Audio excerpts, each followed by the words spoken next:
January 1944. The sky over the Ruhr Valley is a hard, metallic gray.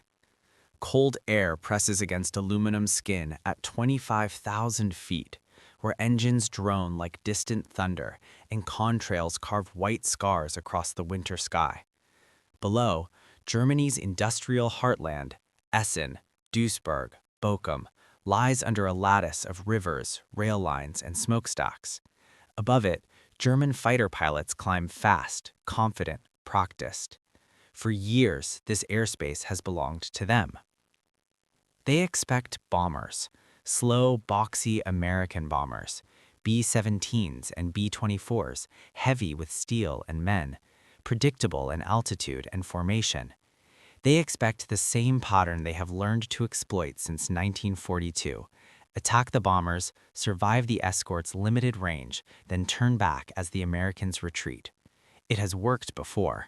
It has worked often. But this morning, something is different. This moment matters because the air war over Germany has reached a breaking point. By late 1943, Allied bombing has intensified to unprecedented levels. The combined bomber offensive is no longer probing German industry. It is dismantling it piece by piece. Yet, despite heavy losses, American bombers continue to press deeper into the Reich. The question haunting Allied planners is simple. How long can unescorted bombers survive? For the Luftwaffe's perspective, the expectation remains unchanged. The Reich's fighter arm, though strained, still believes it can bleed the bombers dry. Luftwaffe pilots are trained to attack with precision and aggression, conserving fuel, striking fast, and withdrawing before escort fighters can follow them home. The air defense doctrine assumes one critical limitation: American escorts cannot stay long. That assumption dies over the Ruhr.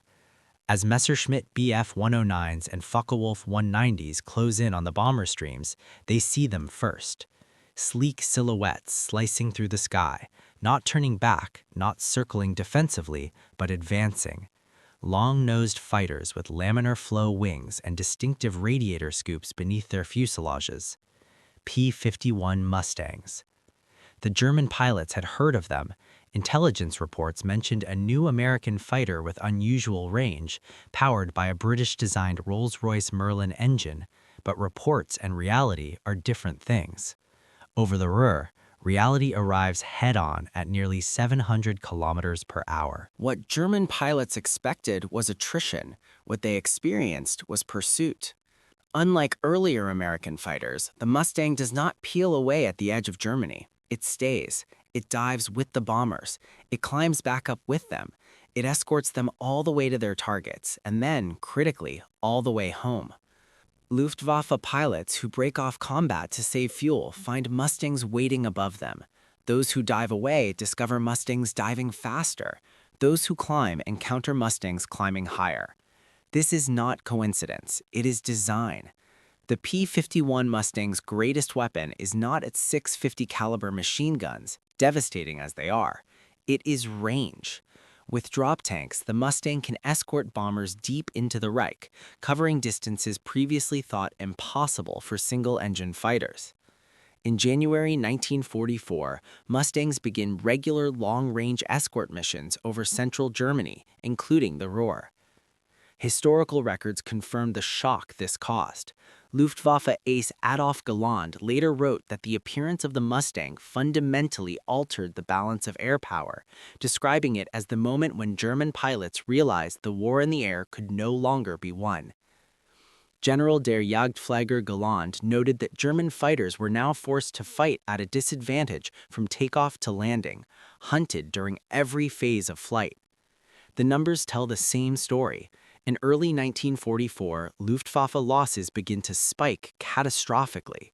On Big Week in February 1944, Germany loses hundreds of fighters and, more importantly, experienced pilots. American losses continue, but German replacements cannot match the training or numbers of those being lost. The Mustang's presence ensures that bomber formations are no longer isolated targets, but moving fortresses with a protective screen that never disappears. For German pilots, the psychological effect is immediate and profound. The sky itself feels hostile. Airfields once considered safe zones become vulnerable.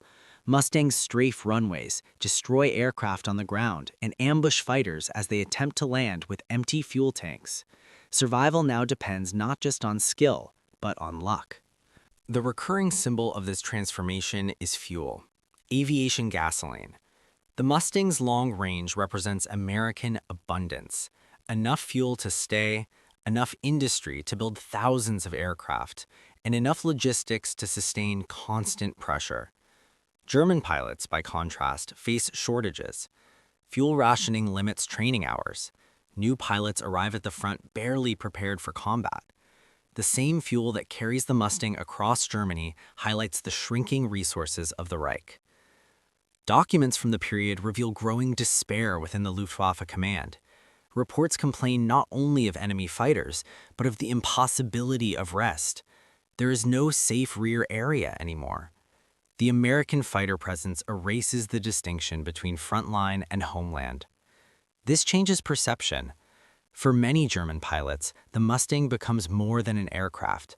It becomes a symbol of inevitability, a machine that reflects an enemy system capable of sustained, overwhelming pressure, industrial, technological, and ideological. The idea that Germany can outlast such an opponent begins to erode. By mid-1944, the consequences are undeniable. Allied air superiority allows the invasion of Normandy to proceed with minimal Luftwaffe interference. German industry, already battered, struggles to recover. The skies over Germany, once fiercely contested, increasingly belong to the Allies. And yet, within this destruction lies a larger meaning. The Mustang's presence over the Ruhr is not only about air combat. It represents the projection of a system built on mass production, coordination, and resource abundance. It reflects a democracy capable of mobilizing its economy and sustaining losses without collapse. The long escort missions are not acts of bravado, but expressions of logistical depth. In the end, the German pilots are not simply defeated by superior tactics or individual skill. They are outmatched by a system that can afford to stay longer, fly farther, and replace losses faster than ideology can compensate. As the war draws toward its conclusion, the sky is quiet.